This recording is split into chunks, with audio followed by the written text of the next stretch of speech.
Hey guys, what's up? Tim Queen here, and today I'm going to show you how to develop a complete LinkedIn content strategy. I developed a company, a fictional company, just for this video.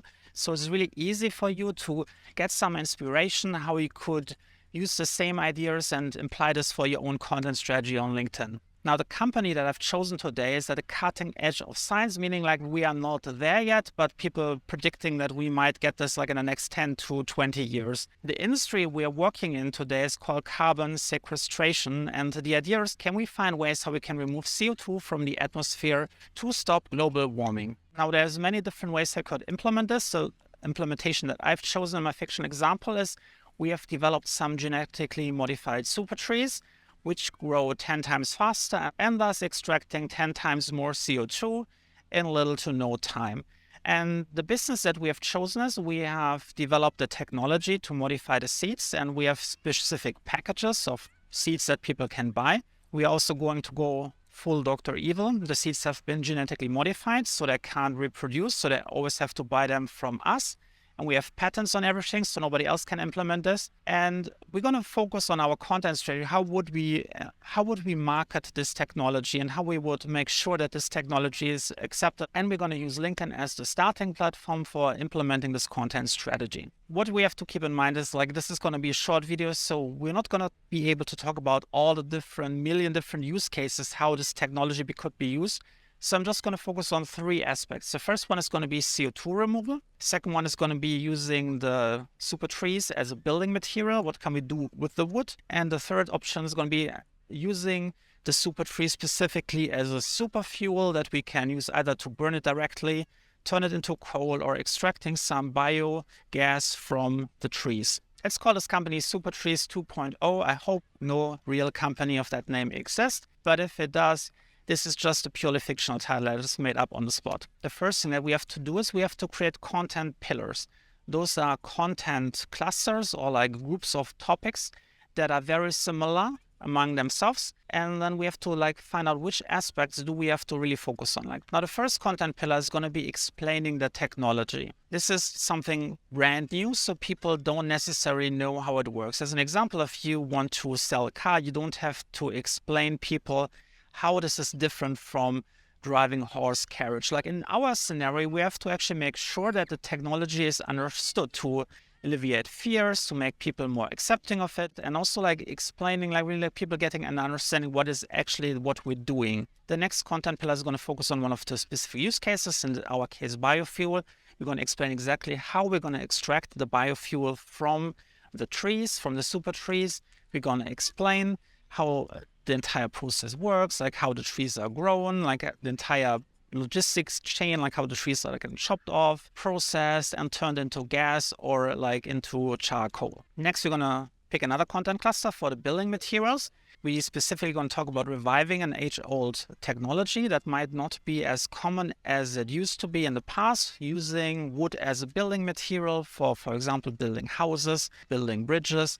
We can also talk about how you can use it as a building block for all kinds of manufacturing, from wooden chairs, tables, and all the types of material where in the past you might not have chosen wood because it might have been too expensive to grow, might have gone for something like plastic, but now because the technology enables us to grow trees that much faster, it might be like a new material that might not have been considered for other products in the past. Another content cluster is going to be the versus class. In this case, we're going to compare like an alternative technology or implementation against how it would be implemented with super trees. This could, again, cover something like, what is the difference between a traditionally grown wood and a super tree wood? Like maybe we find some ways how we can grow the wood more densely and thus having like a much stronger material for building materials. In this case, we might compare it to existing technologies such as oil, gas, or nuclear, and compare this how efficient this is against our super trees or super tree gas.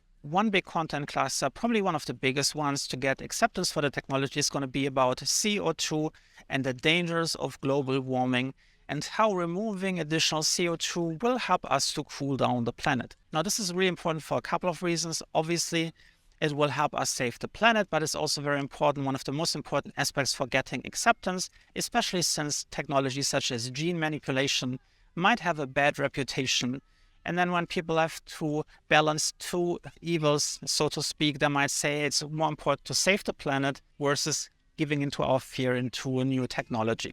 Now, here's an optimal content cluster that we might want to implement or not want to implement, or like keep it as a backup option for later. It's about alleviating fears. And we have to be careful when we working in this in our fictional company, because talking about fears might also evoke the fears itself. When we addressing them, this might also create people to think about certain negative aspects or worries about the technology. So it might be a good idea just to prepare this as a backup, to make a content list of all the different possible fears. And whenever something is coming up or is growing, like maybe there is a social media campaign, something goes viral, someone is sharing like false information about our technology, that we have some content to instantly pull out and publish this and right in time to alleviate any fears this might have caused. Another content cluster could be specifically interviews. This could be something out of a PR outreach campaign where we either interviewing people inside our company, specific researchers, scientists, might also be politicians, people talking about climate goals. We want to get really expert opinions in this field to really add more credibility to our products that we are offering to the market. Another content cluster is going to be about implementation. Here we want to have interviews with customers. We want to do some case studies where we are visiting customers and we're letting them tell our story, how using our new Supertrees instead of traditional building materials, fuels, and fabrics. In this case, we want to do interviews with customers who tell our story, how they have implemented our technology, and we also want to get their opinion, how our Supertrees are comparing against traditional materials that they have used in the past. Having customers speak about our technology makes it that much more trustworthy and credible than when we are blowing our own horn. As part of a wider content outreach strategy, we also want to get our CEO involved as our speaker for the company. That could be something like preparing an important TED Talk where she's talking about the technology and the potential of reversing climate change with those new Supertrees. This is a great PR opportunity and is often widely shared on social media and will form like another content cluster where we're using our CEO specifically and maybe a couple of other spokespersons for our company to get the word out and to increase acceptance for this new technology. Another content cluster might focus about how people can actually get started with our technology.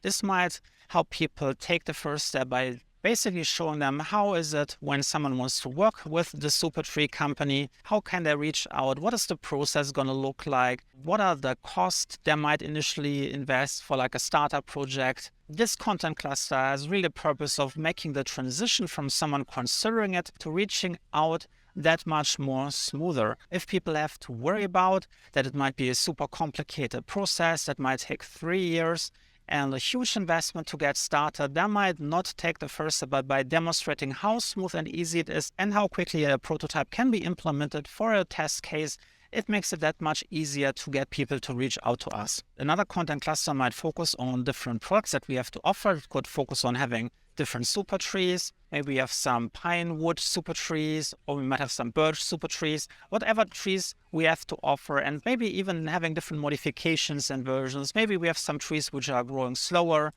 or faster. Maybe some trees are optimized more for CO2, others are optimized for having extended strength. So we can talk about all the different options that people could order from our companies to make it really easy for people to understand like what we have to offer, what is our portfolio like, and how can those different versions work best for different use cases. Another content cluster is going to focus on how our super trees can turn into super viscose and how this can create like a new alternative material that can be produced in bulk and sustainable for creating fabrics of all kinds, from t-shirt to other apparel. And our last content cluster is going to focus on sustainability and how using super trees is beneficial to the environment as a whole by saving on CO2, by not having to ship fuel all around the planet in big tankers, and how locally grown super trees can have like a local supply chain that is overall reducing the need to produce more CO2 for keeping our logistics alive. Now, as you can see, it's not that difficult to create different content classes. You just have to look how you can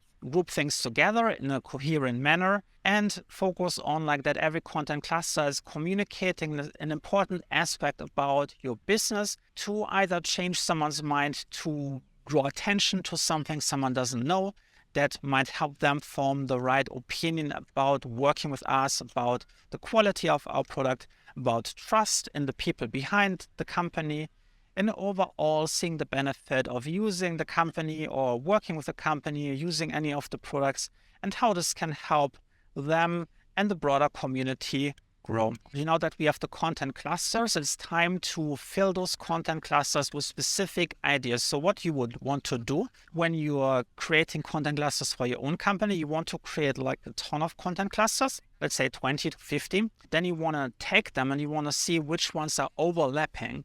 Then you might want to consider either throwing one of the content clusters out, merging two content clusters together, or maybe even rearranging, maybe finding like two or three content clusters could form like a super cluster. Now, you want to narrow down your list of content clusters. I would recommend it down to somewhere like 10 content clusters to get started, maybe even 5 if your industry is not that complicated. Once you have decided which content clusters you're going to focus on, it's time to fill each content clusters with specific content ideas. Now, when you're creating a content strategy, you want to think about creating a content calendar to plan out your content for the next couple of months in advance. So what I would recommend, for example, if you have 10 content clusters, you want to, and you put in 10 content ideas for each content cluster, you have 100 ideas that will cover you for the next 3 months. So you should always make sure that there's always at least 100 new ideas across all of your content clusters, so you're never running out of ideas. You can check out this video over here where I tell you more about how to build a content calendar for your business on LinkedIn. Now that you have filled your content clusters with content ideas, it's time to turn your ideas into posts. I recommend that most businesses should focus on 2 types of content. The first one is written content. The second one is video content. The reason behind that is there is different personalities who are resonating more with visual content and other people prefer reading. You don't really know what your audience is most attracted to, so it's important to have both types of content to attract both types of people. Otherwise, you might eliminate a bigger chunk of your audience who might not otherwise engage. What's important for your content is that you are creating a hook at the beginning of each piece of content. That can be in the first few lines of text, where you're communicating the value of reading this post.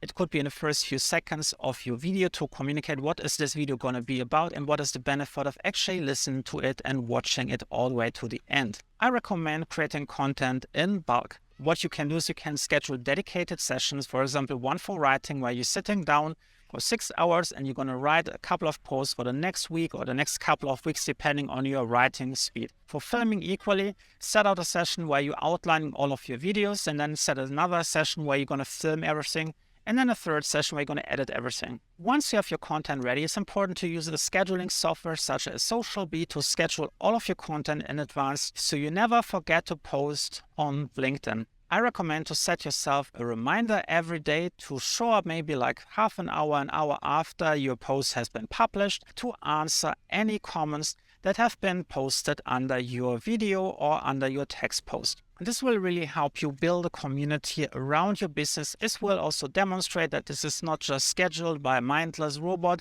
but that there are real people behind it ready to answer and build connections with the members in the comment section. As you get more advanced in your writing and filming, you can also consider using different content types, for example, adding documents to your content mix and then expanding with different content types over time. Now, if you really want to take this to the next level, I also recommend that you change all your personal profiles of all employees to a LinkedIn creator mode. You can also check out this video over here where I show you exactly how to turn on creator mode and explaining all the benefits that it will help you expand your audience on LinkedIn.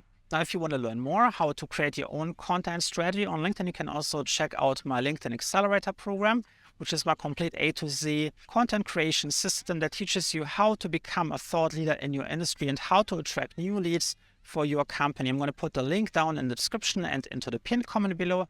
You can also download my free LinkedIn hashtag guide that shows you exactly which hashtags you should include in each post to attract different types of audience for your business to grow organically and to get discovered by people who haven't previously known about you. If you want to get more videos about LinkedIn, make sure that you hit the subscribe button, turn the notification bell on, and smash like. And I'll see you in the next one.